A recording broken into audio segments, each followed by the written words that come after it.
Okay, now we're going to come out and take a look at some of the chickens that Brian and Marcel are working with. Here he's got incubator, where he's incubating his eggs. When's the last time we turned those? I turned them this morning. So you do that 5 times a day? Yeah, in fact, I need to turn them right now. So okay, so I'll just do it.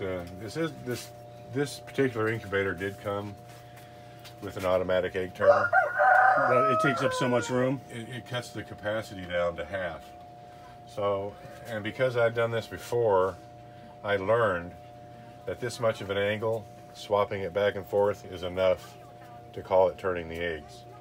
And this is how you used to do it back in the States. And this is how I used to do it in the States. Because I was always on a budget there, just like I am now. So I can fit 100 eggs exactly in here, and with a turner, I can only fit 52 eggs in. Okay. So for the same amount of investment, I can get twice as many eggs in. Until you have a whole... Right. So all I do, I brought these are little tires I got from Harbor Freight in the States, because I was originally going to build portable chicken pens and just move them around on the grass. Okay. And that's what I brought these wheels for, because I didn't know if I could get them here, and it turns out you really can't locally. The thing is, in the Philippines, is the logistics of getting what you need when you need it is pretty tough. So, and then I just lean it up this way, gently as she goes. There you go. The eggs are turned. And the eggs are turned. Now look, when I was here last night, there was a little chick. He was a little concerned about it because we had a hen that had gone broody, sat on a clutch of eggs, and hatched them. And this one little guy here was halfway out. He had pipped his shell and started to hatch, but it was time to get them out because we can't leave them in there. The other chickens would. So he was having a little bit of a rough time. So he was having a rough time. So he hatched last night. He was hatched this morning. These are the other 2 eggs that did not hatch out of that, and they're probably not going to hatch. But you saved one. But I saved one. I put this little guy in here, and I'm going to sneak him underneath his mother tonight, and she's going to raise him. Oh, that's fantastic. When I was here yesterday, yeah, it was just a little hole in the egg, and he still had a lot of work to do. He had to do a circle around the egg to get out, and sometime last night he did it. Yep. And there he goes. And there he is. Okay, well, let's go take a look at the laying section. So I had that one. Just dip it. Okay, now here you have about, what do you say, about 30 layers? I think there's 30 or 32 hens. I can't remember exactly. And then they've got all this space here, which is a pretty good size.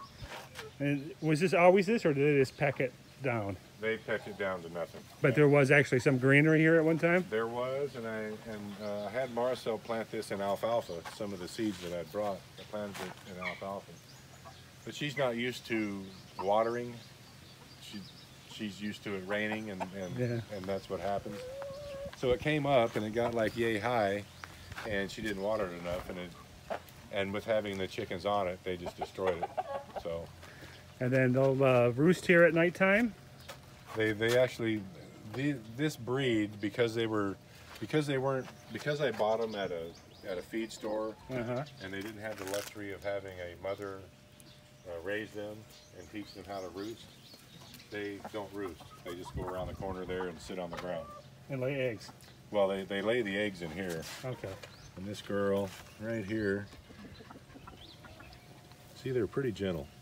And those are the eggs that, there's several hens that lay in here. So they might not be all her eggs? No, those are definitely not her eggs, because we gather them every night. And how many do you usually on average It's usually pretty much like clockwork. We get about 24 every night out of the 30 hens. And then how many do you incubate and how many do you use for well, that incubator holds 100 eggs. And you collect. And so whenever, and it takes 21 days. So 21 times 24, what is that, like 500 eggs? So we're incubating right now because we don't have the incubators. We're incubating about 1 in 5. Okay. And she's selling the rest. And then you guys eat some and sell some. And we actually, one of the guys who worked for me, I was just going to have them go out and just cut grass and throw in here. But this is actually lemongrass. that we had growing everywhere. And he said, you know, you always try to listen to the natives when you can. And he said the lemongrass keeps the lice down, because all these chickens have lice. It's kind of a natural thing. So there's some type of chemical in the grass And, itself, yeah, an and oil or something. Yeah. Something, and it keeps the lice down. Don't know if it's true or not, but so that's why we use lemongrass in all these nests. So in a perfect world, you would have enough incubators. In a perfect world, I would have 2 more, just like I've got there. So you could do 300 at a time. Yeah. So every week I would have 100 hatching. And then your ideal setup would be 1,000 layers. 1,000 layers, but then a good deal of those would just be selling eggs, not incubating. And then the ones you did incubate, then you would just raise those up to sell. Raise those up and sell for meat. And how long does it take from hatchling to sell? These are a little bit slower than the chicken you would buy in the store. Those are generally 7 to 9 weeks old. They're just, you know, they've been bred for 20 or 30 years just to do one thing, and that's grow really fast. So they pump them full of steroids and growth hormones, and they just beef up real fast. These are what you would call a dual purpose breed. They're for meat and eggs. So these take about 10 to 12 weeks to get to the same size. What they prefer around here at the chicken places where they have it on the rotisserie, they like them to be 1 kilo, 1 to 1.2 kilo live weight. Right. And then they slaughter them, so it's about 800 grams, and that's the size that they put on the rotisserie. Right. Yeah, that's the Lichon Manuk. Yeah, and it takes about 10 to 12 weeks for these to get that size. And then at that pen that we looked at earlier, which is off in the distance, that you're going to put the netting on, that's once you get to optimum capacity, then you're going to take the ones that you want to raise for food and put them in there. Yeah, eventually when the operation gets fully going, all these laying boxes and all this is going to be moved down there, and then this will just be strictly for chicks. Oh, so you're going to move this operation there, and this is just going to be for raising. And well, this will be raising for the first month. And then that'll be sectioned off down there, and we'll move the chicks down there so that they can, it flavors the meat a little bit if they can go around and peck in the soil, right, rather than just eating a commercial feed. Right. So that'll be sectioned down there, and they'll be able to free range. And the other great thing about your chickens are going to end with your hogs and everything that you do here in the farm is it's all organic, no antibiotics. Yeah. And if you get your alfalfa and cornfields going, it's all going to be self-contained right here. Pretty much, it's all organic, all healthy, all free range. And in the States, you could get top dollar for something like that. Yeah, but there's really no market for you can't command a premium price here like you could. No, because the market's not there. Because you just don't have the people with the discretionary money that would freely spend it for something like that. But on a personal level, I'm more comfortable doing it. Oh, that's fantastic. Right. Well, this has been an amazing tour, Brian. Thank you very much. And I hope everyone learned a little something, but I'm sure they got this all from your channel. But it's nice to get a nice little recap from a different perspective, I hope. So we'll go down and look at the chicks that we've got down there. Okay, let's do that then. Okay, now we're down at the other section. And this is going to be, what would you call this? This is just where we're raising the chicks right now. Okay. Now these are ones that you've hatched yourself here? These are the ones we've hatched ourselves. And these are... I've been watching your videos that long. I remember your first your first incubator video. This is part of that first hatch. Wow. So these are trying to born and raised right here. I'm trying to remember how old they are. Mm-hmm. Not very old. Yeah, they're like 6 weeks maybe. So you can see this, you can already tell their sex. This is a little hen right here. How can you tell? I can just tell. This is a little rooster right here, a little male. Oh, I can see. That's another little male. They're just getting to the age now where I can tell. You can usually tell by the size of the comb, the red part on top of their head. The males is generally bigger. Yeah, I can see that one's a rooster. Right there. And just the females have a different body shape. Like that moose right there is a male. That's a male.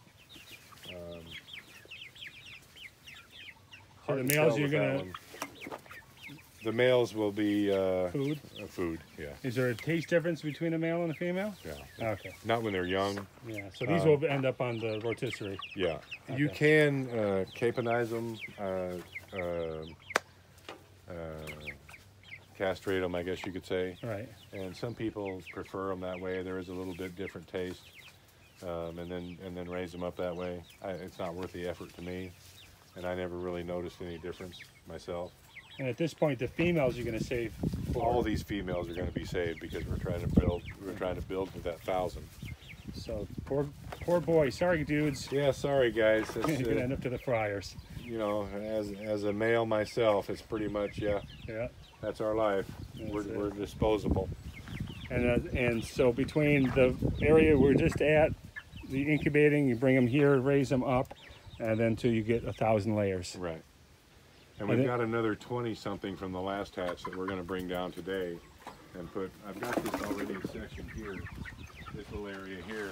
You're going to keep them separated from the bigger ones? Here because you know they're it's like a schoolyard. Yeah. Bullying going on. Yeah, and the bigger ones will just beat up on the smaller ones. This is actually 2 hatches in one here. That's why some are quite a bit bigger than the others because there's 10 days age difference in the ones that are here. But because we moved them all down at the same time at night, we kind of snuck it in there and we did it okay. But the ones that are up there that we're going to move down here are they're going to be way too weeks. small. Yeah. These big ones would just brutalize them to the point of killing them. They would keep at them till they killed them. So we'll evil chickens. Evil fowl. And what kind of chicken is this right here? That's the Nini chicken. The Nini chicken, imported from America. And she likes chicken food. She really shouldn't be eating it, but she loves it. She's pregnant. She's got weird taste when you're pregnant. She can't resist it. So I'm gonna mix the chicken stuff over here. Okay. So I can't wait to come back next time around and see this just completely full of 1,000 layers and another 1,000 chicks ready to be fattened up for sale. Give us about 9 months and we're hoping to have 1,000 here. Yeah. Well, maybe we'll talk about that property he's got for sale next door. We'll see how that works out. You never know. Maybe one day me and Brian will be neighbors. There you go.